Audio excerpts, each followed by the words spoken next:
और ये कुछ तस्वीरें हम दिखा रहे हैं। हरियाणा में जीत का जश्न शुरू हो चुका है भारतीय जनता पार्टी के खेमे में। नायब सिंह सैनी का ये काफिला है और एक बड़ी जीत, एक बहुत बड़ी जीत, क्योंकि जो वहां पर उम्मीदें थीं उनके बिल्कुल उलट ये रिजल्ट इस समय देखने को मिल रहे हैं। तमाम एग्जिट पोल कह रहे थे कि 20-25 सीटों से ज़्यादा नहीं दे रहे थे भारतीय जनता पार्टी को, लेकिन यहाँ पर मामला बिल्कुल उल्टा है। 51 सीटें जीतती नजर आ रही है भारतीय जनता पार्टी। 34 सीटों पर कांग्रेस आगे चल रही है। जेजेपी का खाता नहीं खुला, आम आदमी पार्टी का खाता नहीं खुला है। अदर्स के खाते में 5 सीटें यहाँ पर जाती दिख रही।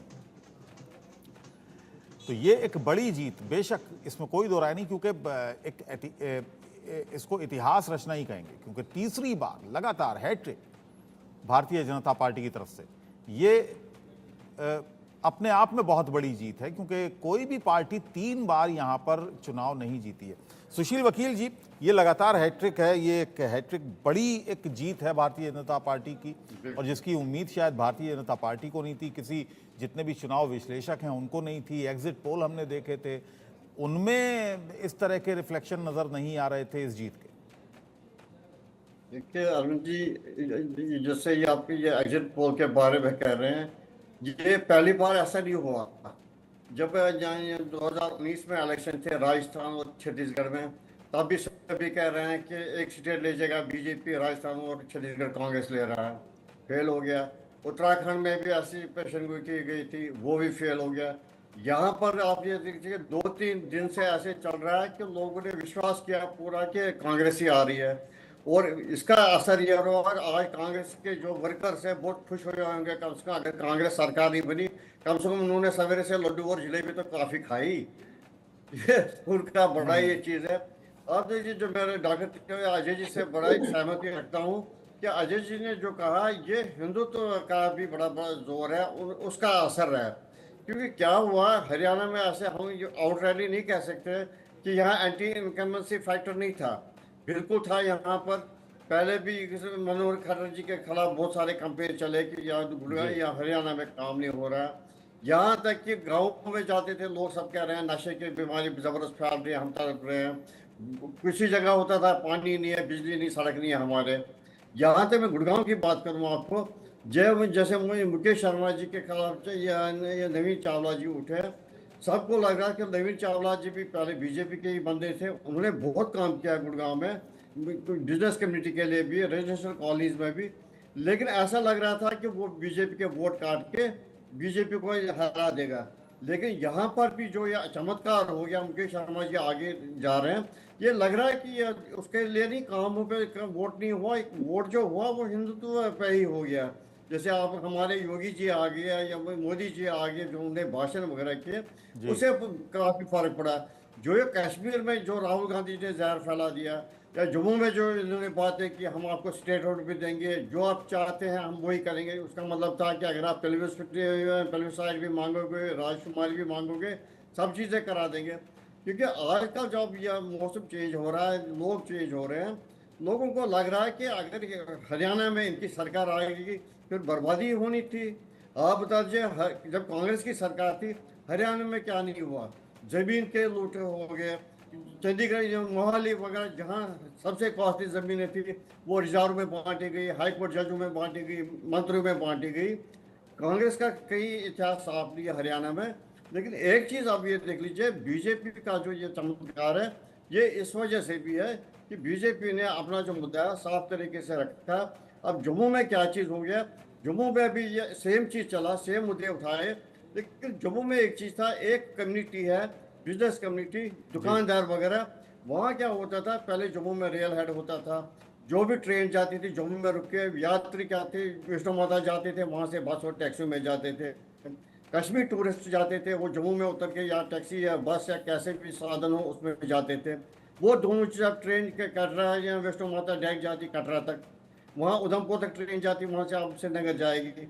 जिससे कि वो दूसरा चीज़ उनका एक बड़ा गुस्सा। राहुल जी, इस जीत का क्या असर आने वाले जो चुनाव है जी, एक मिनट, जो वहाँ पर दूसरा चीज़ लोगों में यह गुस्सा है कि ये जो अपना दरबार वो आता था 6 महीने के लिए, उसमें 1.5 लाख लोग आते थे, ये एम्प्लॉयज, उनके परिवार भी आते थे। कश्मीर में बड़ा हार्श विंटर रहता है, सख्त सर्दी पड़ती है, वो अपने परिवार को भी लाते थे जम्मू। ठीक है, अजय उसे तिवारी जी चढ़ात कुछ कहना चाह रहे पड़ती थी, वहाँ उनका काम बढ़ रहा था, उस पर वो नाराज है। ये जो 8-9 सीटें नेशनल कॉन्फ्रेंस कांग्रेस ले रही है, वो उस गुस्से की वजह से हो रहा है। अदरवाइज बीजेपी जम्मू में भी काफी सीटें लेती जैसे उनका अनुमान था, लेकिन अभी भी मेरे को भरोसा नहीं। जैसे हरियाणा में चमत्कार हो गया, घंटों में ये सारे पलटा नहीं, अब ज्यादा गुंजाइश है नहीं यहाँ भी सर, हो सकता है। अब 4 बजने वाले हैं, कहाँ गुंजाइश है अब? डॉक्टर तिवारी एक इंपॉर्टेंट बात बताना चाहता हूं मैं आपको। जी। इस हरियाणा लोकसभा में 22 विधानसभा ऐसी है जो प्रवासी बाहुल है। जैसे फरीदाबाद में लगभग 10 से 11 लाख वोट जो हैं आपके प्रवासियों के वोट, प्रवासी उन्हें जो उत्तर प्रदेश, बिहार, उत्तराखंड और उड़ीसा वगैरह वगैरह से आकर के रहते हैं जी। और ठीक वही पोजीशन आपके गुड़गांव में भी है। गुड़गांव में भी लगभग इतने ही वोट हैं और सोनीपत, पानीपत, पिंजौर और पंचकुला में भी कुछ वोट मिलाकर लगभग 30 लाख 31 लाख वोट 2 करोड़ 77 लाख के अंदर में है। इन लोगों की एक महत्वपूर्ण भूमिका जरूर भारतीय जनता पार्टी में रही है।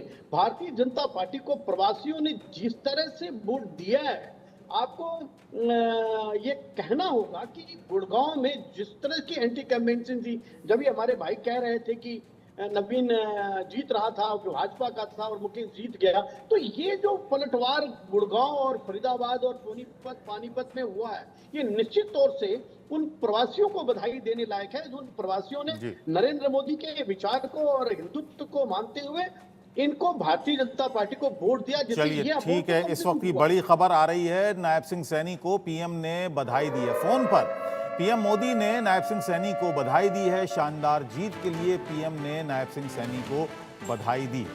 तो एक तरह से हम ये कह सकते हैं कि बिल्कुल चुनाव से 6 महीने पहले नायब सिंह सैनी को मुख्यमंत्री बनाना, एक नया चेहरा मुख्यमंत्री के तौर पर हरियाणा को देना, तो वो एक कारगर साबित हुआ है। वो एक फैक्टर, की फैक्टर हम इस वक्त कह सकते हैं। जो चुनाव नतीजे बता रहे हैं वो तो यही बता रहे हैं कि नायब सिंह सैनी को कमान देना हरियाणा की एक तरह से की फैक्टर बन गया भारतीय जनता पार्टी के लिए।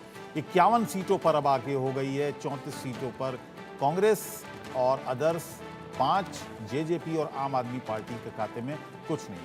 तो फोन पर पीएम मोदी ने नायब सिंह सैनी को बधाई दी है और जीत का सेहरा एक तरह से उनके सिर पर रखा है। ये बधाई देकर नायब सिंह सैनी को फोन पर बधाई दी। नायब सिंह सैनी लगातार ये बात कह रहे थे, सुबह से ही हम उनको देख रहे थे, जितने भी उनके बयान सुबह से आए उन्होंने यही कहा कि वो अपनी जीत के लिए काफी आश्वस्त हैं। और एक और बड़ी खबर आपको बता दें, अंबाला कैंट से बीजेपी के अनिल विज चुनाव जीत गए हैं। लाडवा से सीएम नायब सिंह सैनी की जीत, कैथल से कांग्रेस के आदित्य सुरजेवाला जीते, आदमपुर से बीजेपी के भव्य विश्नोई जीते हैं, थानेसर से कांग्रेस के अशोक अरोड़ा जीत गए हैं, शाहबाद से कांग्रेस के रामकरण काला जीत गए हैं, महेंद्रगढ़ से बीजेपी के कंवर सिंह यादव जीते हैं, चरखी दादरी से बीजेपी के सुनील सांगवान ने जीत दर्ज की।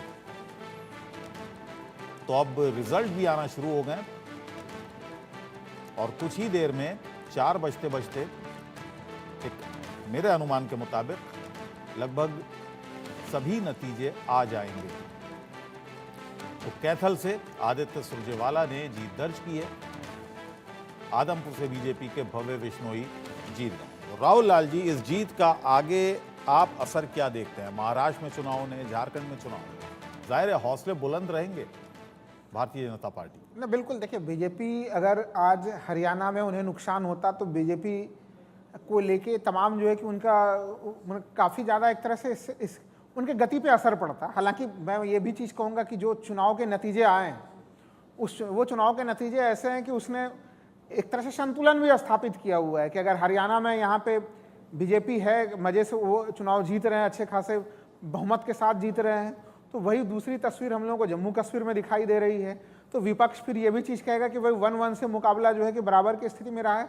लेकिन जम्मू अगर कश्मीर यहाँ में पे देखिए हरियाणा अलग तरह का हारती चुनाव बीजेपी, जम्मू कश्मीर में चुनाव बिल्कुल अलग तरह का था। नहीं मैं बिल्कुल वहाँ पर मानता हूँ। भारतीय जनता पार्टी को 19 कैंडिडेट सिर्फ उन्होंने कश्मीर वैली में दिए 47 में से। नहीं देखिए, वो आपकी इस बात से मैं सहमत हूं कि वो उन्होंने 47 में से केवल 19 कैंडिडेट दिए, 28 कैंडिडेट नहीं दिए। लेकिन बात ये भी है अबुल जी कि जम्मू अरविंद जी, कश्मीर फर्क क्या पड़ता है अगर वो जम्मू कश्मीर के उपलब्धियों को भारतीय जनता पार्टी बड़े पैमाने पर पूरे राष्ट्र भर में बताते रहती थी, ये भी चीज है।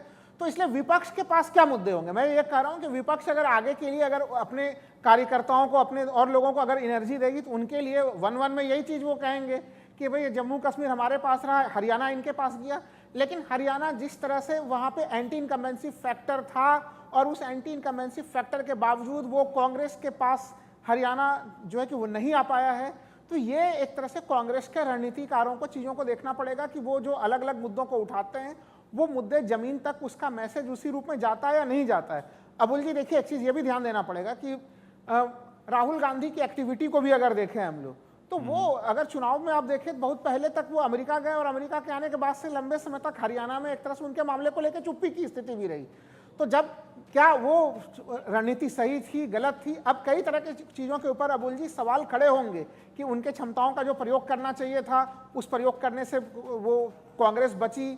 वहां पे क्या हुडा परिवार को ही ज्यादा शक्तियां दे दी गई, जो एक संतुलन स्थापित होना चाहिए पार्टी के बीच में। देखिए, असंतुष्ट भारतीय जनता पार्टी के भीतर भी थी, लेकिन जिस तरह का कुमारी शैलजा का मामला यहाँ पे उठा, आपको याद होगा कि अचानक से सीधे घोषणा होना शुरू हो चुका था कि 25 तारीख को ज्वाइन करने वाली, हालांकि उनके तरफ से खंडन आया। तो क्या उस प्रकार के खंडन में या फिर उन्हें मंच पे हुड्डा और शैलजा को एक साथ लाने में कांग्रेस से देरी हुई? ये कई सारे सवाल अब फिजाओं में हरियाणा को लेकर तैरते हुए रहेंगे अबुल जी। चलिए, और हम तस्वीरें भी लगातार दिखा रहे हैं। हरियाणा से जो तस्वीरें आ रही हैं, हरियाणा से कालका से शक्ति रानी शर्मा ने जीत दर्ज की है। हमारे संवाददाता ने उनसे खास बातचीत की, आइए आपको दिखाते हैं। कालका से बीजेपी उम्मीदवार शक्ति रानी शर्मा ने जीत